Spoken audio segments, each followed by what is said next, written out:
আমি বাংলায় গান গাই, আমি বাংলার গান গাই, আমি আমার আমিকে চিরদিন এই বাংলায় খুঁজে পাই। আমি বাংলায় দেখি স্বপ্ন, আমি বাংলায় বাঁধি সুর, আমি এই বাংলার মায়া ভরা পথে হেঁটেছি এতটা দূর। নমস্কার, আমি অগ্নিভোগ আবার চলে এসেছি আমার আজকের নতুন ব্লগ নিয়ে। আপনাদের সকলকে জানাই আমার চ্যানেলে স্বাগত। আজকে 21শে ফেব্রুয়ারি 2021। 21শে ফেব্রুয়ারি দিনটা আমাদের সবার জন্য একটু স্পেশাল, কারণ ভাষা আন্দোলন এর সঙ্গে জড়িত। আজকের গানটা এই আমি বাংলায় গান গাই এই গানটা দিয়ে শুরু করলাম। তার কারণ হলো, হয়তো একটা দিন মাতৃভাষাকে শুধু মর্যাদা দেওয়া যায় না, তাকে মর্যাদা সারা জীবন দিয়ে যেতে হয়। কিন্তু ওই যেহেতু একটা স্পেশাল দিন, মাতৃভাষার আন্দোলন, এই দিনটাকে ডেডিকেট করা হয়েছে, জাস্ট সেই কারণেই গানটা দিয়ে শুরু করা যাক। আশা করছি তোমরা সবাই খুব ভালো আছো, আনন্দে আছো, সুস্থ আছো। তো তোমাদেরকে আমি যেমনটা প্রমিস করেছিলাম যে আমার একটা খিরাইয়ের বেড়াতে যাওয়ার একটা ব্লগ করব, মেসেঞ্জারে বেড়াতে যাওয়ার একটা ব্লগ বানাবো, সেটা তোমাদের দেখাবো। যদিও সেটা খুব আগের বানানো, আমি বেশ কয়েকদিন আগেই ঘুরে এসেছি। তো সেই ব্লগটা আজকে ছাড়ছি। আজকে তোমাদের সাথে শেয়ার করব আমার মেসেঞ্জারের ব্লগটা। মেসেঞ্জারে গিয়ে কোথায় কোথায় গেলাম, কি কি দেখলাম, সবটাই তোমাদের সাথে শেয়ার করব। সঙ্গে থাকো, দেখতে থাকো মেসেঞ্জারের ব্লগ। এরপর সকালবেলা ব্রেকফাস্ট করেই আমরা বেরিয়ে পড়লাম বোলপুর থেকে, কারণ ওই সময় আমরা বোলপুরে ছিলাম। এর আগে আমার বোলপুরের ব্লগটায় তোমরা দেখেছো আমি যে বোলপুর গেছিলাম। বোলপুর থেকে মেসেঞ্জারে গেছিলাম আমরা। তো বোলপুর থেকে হাইওয়ে ধরে আমরা বেরিয়ে পড়লাম, এগিয়ে চলেছি আমরা মেসেঞ্জারের দিকে। The storms we chase are leading us, and love is all we'll ever trust.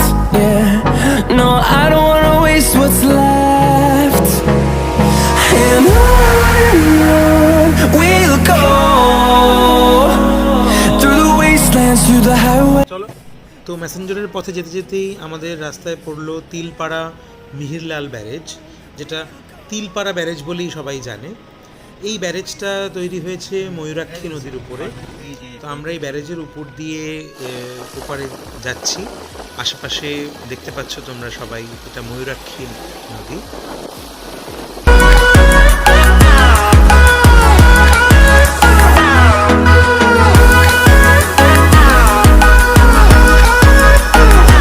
ঠিক এরপরেই পেলাম সুন্দর শালবন।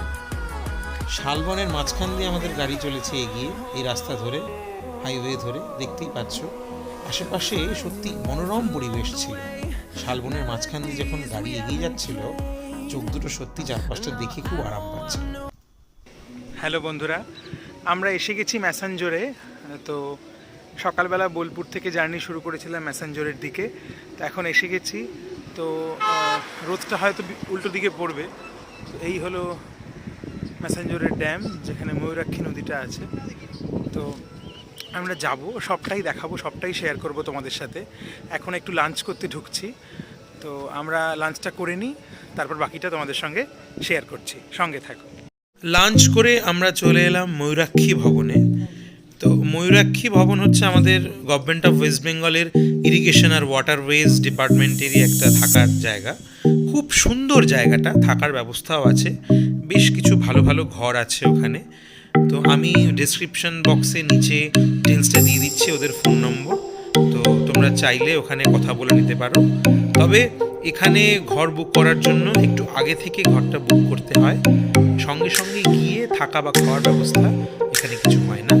আগে ফোন করে আগে থেকে যদি বুক করে নেওয়া যায়, এখানটায় দুদিন আরামসে সুন্দরভাবে কাটিয়ে ফেলা যায় এই চারপাশের মনোরম পরিবেশের মাঝখানে।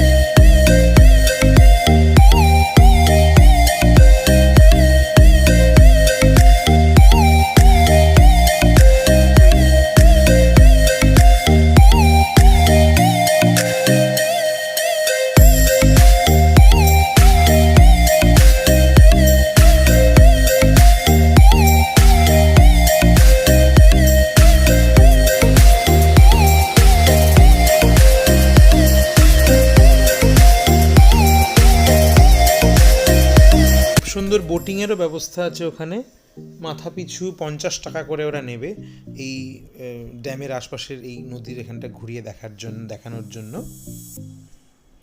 তো ইচ্ছে করলেই 50 টাকা দিয়ে তোমরা আশপাশটা ঘুরে আসতে পারো।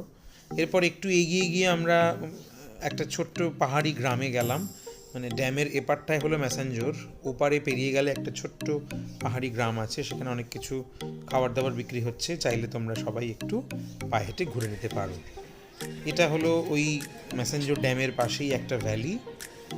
তো এই ভ্যালির উপরে আমরা এই ম্যাসেঞ্জোর ড্যামের ব্রিজটার উপর থেকে দাঁড়িয়ে এই ভিডিওটা করেছিলাম। বিকেল প্রায় পড়ে গেছে, সন্ধে নেমে আসছে, এবার বাড়ি ফেরার পালা।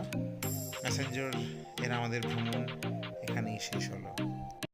তো আজকের ভিডিওটা এখানেই শেষ করছি। যদি আমার এই চ্যানেলটা ভালো লেগে থাকে আর আজকের ব্লগের কন্টেন্টটা ভালো লেগে থাকে, লাইক করো, শেয়ার করো, কমেন্ট করে জানাও কেমন লাগলো, আর অবশ্যই সাবস্ক্রাইব করে বেল আইকনটি টিপে দিও।